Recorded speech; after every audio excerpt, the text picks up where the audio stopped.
जय श्री कृष्ण दोस्तों, आइए शुरू करते हैं आज कार्तिक मास की कहानी। कार्तिक स्नान। एक बुढ़िया माई थी जो चातुर्मास में पुष्कर स्नान किया करती थी।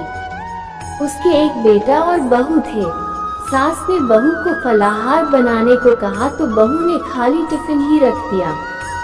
बेटा माँ को पहुँचाने के लिए पुष्कर गया। रास्ते में माँ से बोला, माँ फलाहार कर लो। जहाँ पानी मिला वही फलाहार करने बैठ गई तो भगवान की कृपा से खाली टिफिन फलों से भर गया। माँ ने फलाहार कर लिया। पुष्कर में माँ के रहने के लिए झोपड़ी बनाकर बेटा वापस घर आ गया।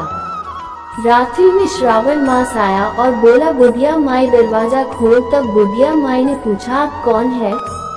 मैं श्रावण मास। बुढ़िया ने तुरंत दरवाजा खोल दिया।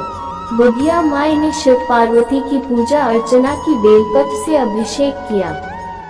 जाते समय श्रावण मास ने बुढ़िया माई को आशीर्वाद दिया और झोपड़ी की एक दीवार सोने की हो गई। भाद्रपद मास आया, उसने भी दरवाजा खोलने को कहा।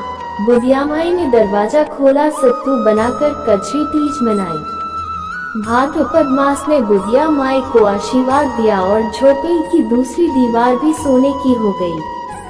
फिर आश्विन मास आया और उसने भी दरवाजा खोलने को कहा। बुढ़िया माई ने दरवाजा खोला, पितरों का तर्पण कर ब्राह्मण भोज कराकर श्राद्ध किया। नवरात्रि में माँ दुर्गा को अखंड ज्योति जलाकर प्रसन्न किया। सत्य की विजय दिवस के रूप में बुराई का अंत की खुशी में दशहरा मनाया। आश्विन मास ने जाते समय प्रसन्न होकर तीसरी दीवार भी बहुमूल्य रत्नों से जडित कर दी और बुढ़िया माई को सदैव प्रसन्न रहने का आशीर्वाद दिया। इन सब के बाद कार्तिक मास आया, उसने भी दरवाजा खोलने को कहा। बुढ़िया माई ने दरवाजा खोला, अति प्रसन्न मन से कार्तिक स्नान किया, दीपदान कर दिवाली, गोवर्धन पूजा, भैया दूज, गोपाष्टमी, आंवला नवमी मनाई।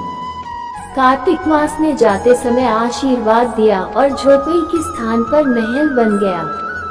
बुढ़िया माई गरीबों की सेवा कर भजन कीर्तन में अपना समय व्यतीत करने लगी। बेटा अपनी माँ को लेने आया तो माँ और झोपड़ी को पहचान न सका तो पड़ोसियों से पूछा। उन्होंने बताया तो बेटा माँ के चरणों में गिरकर बोला, माँ घर चलो। सारे सामान के साथ घर ले आया। सासू माँ के ठाठ देखकर बहू के मन में लालच आ गया और उसने अपनी माँ को भी पुष्कर छोड़कर आने को कहा तो उसका पति अपनी सास को भी पुष्कर छोड़ आया। परंतु बहू की माँ की धर्म कर्म में बिल्कुल रुचि नहीं थी। वो 4 समय भोजन करती और दिन भर सोती। चारों मास आए और चले गए। जाते समय झोपड़ी गिर गई और बहू की माँ गधी की योनि में चली गई, क्योंकि औरत लक्ष्मी का रूप है और लक्ष्मी की तरह चंचल होना चाहिए। भगवान की पूजा और अतिथि का सम्मान और दान पुण्य करना चाहिए।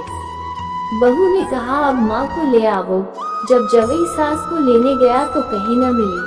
लोगों से पूछने पर लोगों ने बताया कि तेरी सास धर्म कर्म कुछ न करती थी, खाती थी और सोती थी, जिससे वो गधी योनि में चली गई। जवई गधी योनि सास को बांधकर घर ले आया। उसकी पत्नी ने पूछा, मेरी माँ कहाँ है? तब पति ने कहा, तेरे लालच की वजह से तेरी माँ गधी योनि में आ गई। बड़े बड़े विद्वानों, ब्राह्मण, ऋषि मुनियों से पूछने पर उन्होंने बताया कि तेरी सास के स्नान किए पानी से स्नान करने पर उसे मनुष्य योनि मिलेगी। तब बहू ने ऐसा ही किया और उसकी माँ पुनः मनुष्य योनि में आ गई।